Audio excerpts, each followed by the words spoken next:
If you want to hire a virtual assistant, I reckon there are 4 key steps that you need to go through, and that's what we're talking about this week. Okay, so what are those 4 key steps? Let me run you through them very simply. First of all, you need to think about what country you want your virtual assistant to be based in. And that could be largely based around your language, your first language, or the language that you conduct business in. And so you might be thinking of your home country. You might be thinking of Eastern Europe. There's a lot of virtual assistants based there. India, the Philippines. My preference, actually, as I've mentioned on this channel a few times, is the Philippines because I think it's a great fit for me, culturally, language-wise, skills-wise, work ethics, culture, and all the rest of it. So think first about the country that you're going to be hiring your virtual assistant in. And of course, all of those countries have different costs associated with them as well. The next thing you need to think about, number 2, is do you want full-time or part-time? Personally, if I was going to be hiring a virtual assistant in my own country locally, I might consider part-time. The only reason for that is because it would be a very high cost to me, and I'd want to make sure that I'm getting good value from that service. With overseas virtual assistants, and particularly in places like India and the Philippines, it's very often going to be a much lower cost than in your home country, and in that way, I would suggest full-time is always better because they're working for one person, you can utilize all of their time, and believe me, if you've never used a virtual assistant before, you will soon be using up all of their time. So full-time or part-time is the second one. The third one is home-based or office-based. There are pros and cons for both. You'll find other videos on this channel all about that. Home-based can be a little bit cheaper, but it comes with downsides in terms of, internet quality, there's no supervision, many things like that. I'll put a link to another video up here all about that topic. There are pros and cons with home-based or office-based. I've used both. My preference now is office-based because I have a number of virtual assistants and they all work in the same office. They collaborate, they help each other out, and it just provides a much better working environment. And then number four is the hiring process. And people often say to me, where do I find virtual assistants? Look, just go online.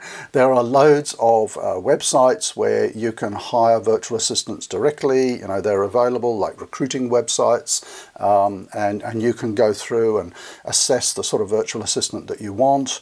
So that's the sort of personal hiring for home-based type VAs. You could, of course, go to a VA company or a BPO, as they're very often called, Business Process Outsourcing Center, where they'll do all the hiring for you. That's kind of my preference, not just because I own a BPO, but I just find it a lot easier that way. And funnily enough, I was talking with our recruiting team this week, and I just want to share some numbers with you, because if you're going to go out there and look for a virtual assistant online, I just want you to think about what's involved in that. And I'm just going to glance at these numbers I've got next to the camera here. So for the month of June, we wanted to hire virtual assistants for a particular role in the business, and our recruiting process is that we do a lot of this recruiting on Facebook. So we had 257 people apply on Facebook. So you don't necessarily want to be going out there placing adverts for your virtual assistant. 257 applied on Facebook. We then asked them to go to our website and fill in a questionnaire with all their details and so on, so we can pre-qualify them. 142 did that. These are the real numbers from June. We then had a look at those 142 and we found that 32 were qualified for the role. So we're now down to 32. And then because of various circumstances, we whittled that down to 18 and we contacted 18. So remember, we started with 257. We did follow-ups with 14 of those. 7 were invited to have an interview. 2 had a final interview and 1 was hired. So I just want you to understand the sort of scale that you might be up against when you're trying to look for a virtual assistant. So we went from 257 to 1.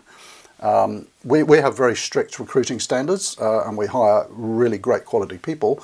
But I just wanted to share those numbers because they actually surprised me and show you, that there's quite a lengthy process in finding that perfect VA for you. Okay, so that's the topic for this week. What are the 4 key processes that you go through in trying to find a great VA for your business? Think about the country and language, number 1.